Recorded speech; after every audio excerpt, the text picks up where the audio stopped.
In keeping with long-standing Department of War policy, Department of Defense policy, of course we're not going to release a top secret, full unedited video of that to the general public. Hask and Sask and appropriate committees will see it, but not the general public.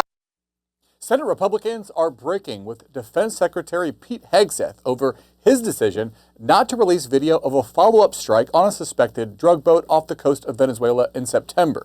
The strike killed 2 men who were reportedly clinging to boat wreckage after an initial attack. President Trump initially said the video could be released. The move now to withhold the video is splitting Republicans. Here to discuss is the Hill senior staff writer Alex Bolton. Hey, Alex. So you wrote today about this disagreement between Republicans over the release of this video. What are the arguments for and against? Well, the argument for releasing the video is transparency. And, you know, many of the president's supporters, many in the MAGA base, are distrustful of government.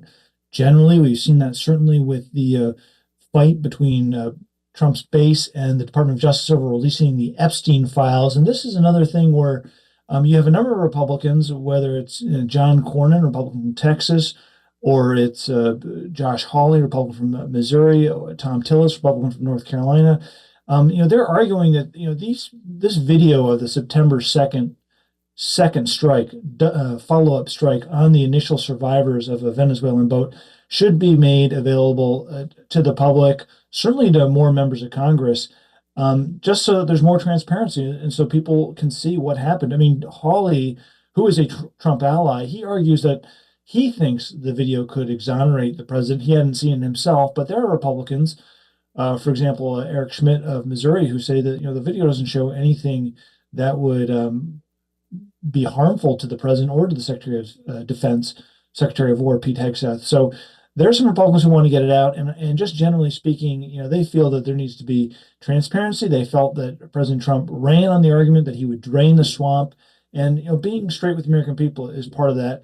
Lindsey Graham says that he doesn't think the American people would give a damn, in his words, about that video. So he thinks it should be released more widely. Are there Republicans on the other side of this that are siding with Secretary Hegseth and saying that releasing it could be in some way detrimental to national security? On the other side of the argument, you have Republicans who are saying that they're going to leave it up to the Department of Defense. I mean, I haven't heard any Republicans saying that it should not be released to the public. I mean, what I heard from either Eric Schmidt, who's a member of the Armed Services Committee, he saw the video today. It was provided to members of the Armed Services Committee, the full video of that September 2nd strike. He said he didn't have an issue with releasing it. And Dan Sullivan, another member, Republican of the Armed Services Committee, said that, he would leave it up to the Secretary of War. So on the other side of the argument, there isn't really anyone arguing for secrecy.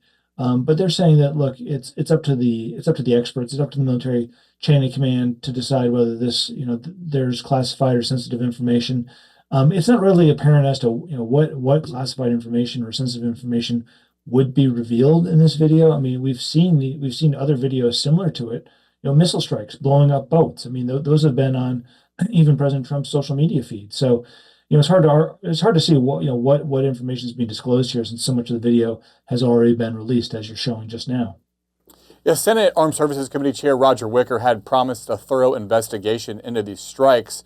Where does that stand now? That's a good question. I think part of the thorough investigation is what happened today in the Senate. You had Republicans and Democrats on the Armed Services Committee. They gathered in the sensitive compartment information facility to review this footage of the September 2nd strike. And it has been explained to members of the committee, in detail, that the decision to kill those survivors was made, it wasn't a blanket order. It was made with Judge Jags, Judge Advocate Generals, next to the commander. There was legal guidance being provided to Frank Mitch Bradley, the commander who oversaw the mission throughout the second strike. So this was done literally by the book, and that's what senators were told today. So I think Republicans are pretty much satisfied with the administration's explanation. The Democrats, they're coming at it from a different perspective. They think if this were to be made more generally available to the public, Americans would recoil at the violence and what they say or what they claim is the inhumanity of shooting survivors, killing survivors. There's a long tradition in the military that if someone's floating down in a parachute or is on a shipwrecked boat and in distress, you don't kill the survivors.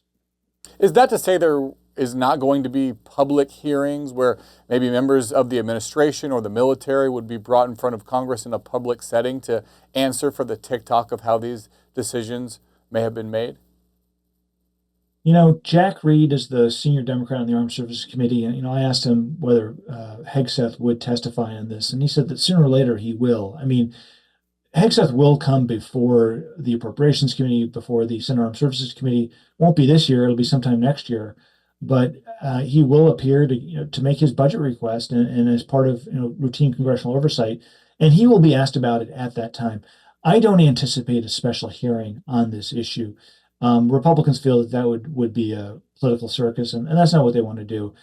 So this hasn't reached, I think, the level of severity really to justify a special open hearing, even though Democrats would love to have it. I think we're going to see Hegseth testify on this in the future, but as a matter of routine oversight. Does Secretary Hegseth have the ability to unilaterally withhold the video like this? I mean, didn't lawmakers add a provision to the NDAA to force the video to be disclosed?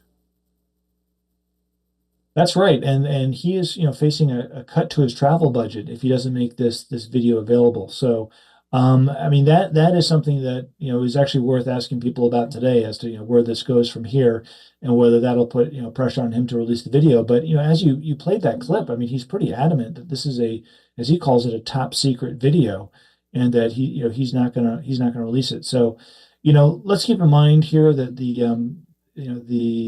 the defense authorization bill is an authorizing bill, not a spending bill. So, we'll see just what real strictures it puts on the Hegseth's budget, and whether that's going to have any impact on the decision to release the video.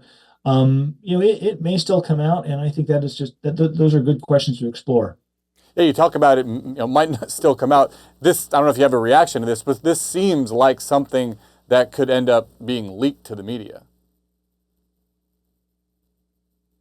Yeah, well, as you know, Hegseth has had a real effort going on to crack down on leaks at the Pentagon. I mean, that is why he's had the new Pentagon press corps sign these agreements that they're not going to report anything that they're not or authorized to report. And so, could it leak? It's possible. I for one doubt it, because I think Hegseth has been so adamant about not cracking down on leaks, and this is also classified information. So if this does leak, it's a crime, and I mean there are some serious ramifications. I think the things that have leaked so far have been more kind of embarrassing office politics that is not classified. I mean that is what is leaked. So for a classified material to leak to the press, I would be surprised. But remember, we did see these Abu Ghraib photos during the Iraq War.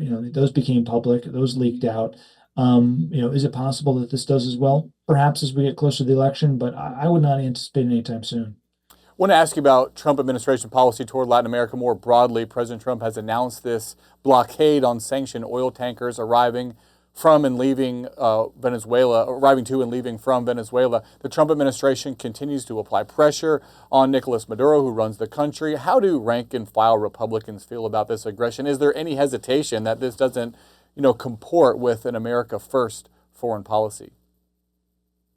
Certainly, Republicans are split on this, and I think it puts MAGA Republicans, who are America First Republicans, in a difficult position, because it certainly seems that what the president is gearing toward is regime change. Now, when Pete Hegseth and Marco Rubio spoke to senators at a classified briefing this week, what they told them was very directly and made it very clear that they are not seeking, the Trump administration is not seeking regime change in Venezuela. But I think there's a big question mark as to whether people on Capitol Hill, lawmakers in both parties on Capitol Hill, buy that. Lindsey Graham, the Republican from South Carolina, who's an outspoken defense hawk, he's dissatisfied with that answer, and he wants to know, what is the end game, and whether regime change is really on the table, and if not, why not? So there are hawks who want Maduro gone. They want regime change, but there are also America First Republicans that do not want to get engaged in what could be, as the Democrats are calling it, another endless war. So I think this is something that's going to play out further.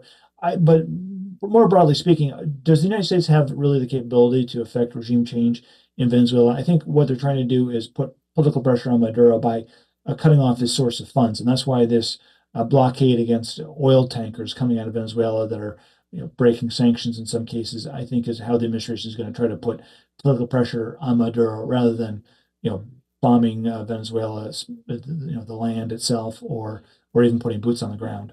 Yeah, story we will surely continue to follow. For now, we'll have to leave it at that. Always great to have your insight. Alexander Bolton, thanks so much for your time. Thanks for having me on.